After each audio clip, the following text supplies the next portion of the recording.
ایران کا پہلوی خاندان کون ہے؟ ایران میں پہلوی سلطنت کی بنیاد فوجی کمانڈر رضا خان نے رکھی تھی۔ انہوں نے سن 1921 میں اقتدار پر قبضہ کیا، 1923 میں وزیر اعظم بنے اور سن 1925 میں پارلیمان کی منظوری سے ایران کے شاہ بن گئے۔ رضا خان نے وار منسٹر اور پھر وزیر اعظم کی حیثیت سے اقتدار پر اپنی گرفت مضبوط کی۔ سن 1925 میں پارلیمان نے قاجار خاندان کو معزول کیا اور رضا خان کو شاہ مقرر کر دیا۔ رضا شاہ نے فوج کو وسعت اور حکومت کو مرکزیت دے کر اپنی طاقت مزید مستحکم کی۔ انہوں نے سیکولر اسکول اور عدالتیں قائم کی، جس سے تعلیم اور قانون مذہبی حکام کے اثر سے نکل کر ریاست کے اختیار میں آ گئے۔ تاہم خصوصاً مغربی طرز کے لباس کو لازم قرار دینا اور اسلامی حجاب پر پابندی جیسی اصلاحات کئی قدامت پسند ایرانیوں کے لیے سخت ناپسندیدہ ثابت ہوئیں۔ جب سن 1939 میں دوسری عالمی جنگ شروع ہوئی تب جرمنی ایران کا سب سے بڑا تجارتی پارٹنر تھا، تاہم شاہ نے اس جنگ میں ایران کو نیوٹرل قرار دے دیا۔ اس کے باوجود سن 1941 میں برطانیہ اور سابق سوویت یونین نے ایران پر حملہ کر دیا۔ ان ممالک کو خطرہ تھا کہ نازی جرمنی ایران کے تیل کے ذخائر یا سابق سوویت یونین کے لیے اتحادی رسد کی راہداریوں پر قبضہ کرنے کی کوشش کر سکتا ہے۔ ایران پر قابض ان طاقتوں نے رضا شاہ کو تخت چھوڑنے پر مجبور کر دیا۔ تب ان کے 21 سالہ بیٹے محمد رضا پہلوی نے تخت سنبھالا۔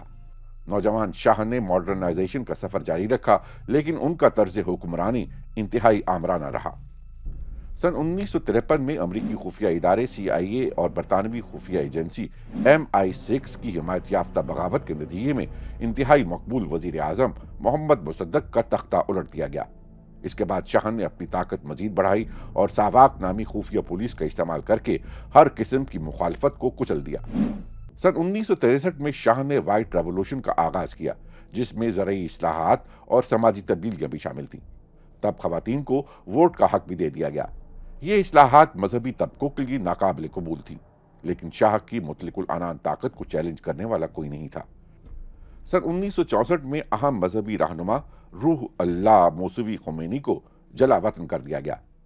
سن 1970 کی دہائی تک تیل کی بے پناہ آمدنی نے جہاں شاہی عیش و عشرت کو بڑھایا، وہیں مہنگائی، بدعنوانی، بڑھتا امریکی اثر و رسوخ اور شاہی شان و شوکت نے عوامی غم و غصے کو دوچند کر دیا۔ ملک بھر میں بڑے پیمانے پر احتجاج شروع ہوئے اور آخر کار 16 جنوری سن 1979 کو شاہ اور ان کے خاندان کو ملک چھوڑ کر فرار ہونا پڑا۔ 2 ہفتے بعد فرانس میں مقیم خمینی جلا وطنی ختم کرتے ہوئے وطن واپس آئے۔ انہوں نے 11 فروری سن 1979 کو باقاعدہ طور پر بادشاہت ختم کر دی، جس سے اسلامی جمہوریہ ایران کے قیام کی راہ ہموار ہوئی۔ محمد رضا شاہ سن 1980 میں جلا وطنی میں انتقال کر گئے۔ آج ان کے بیٹے رضا پہلوی امریکہ میں مقیم ہیں اور خود کو ایران کا ولی عہد قرار دیتے ہیں۔ ایران میں سیکولر جمہوریت کے سرگرم حامی رضا پہلوی کچھ حلقوں کے لیے اسلامی جمہوریت کے خلاف مزاحمت کی ایک علامت ہیں، لیکن رضا پہلوی کا نام متعدد حلقوں کو ان کے والد کے آمرانہ طرز حکومت اور ساواک کی سفاکیت کی یاد دلاتا ہے، جس کے نتیجے میں ہی سن 1979 کے اسلامی انقلاب کی راہ ہموار ہوئی تھی۔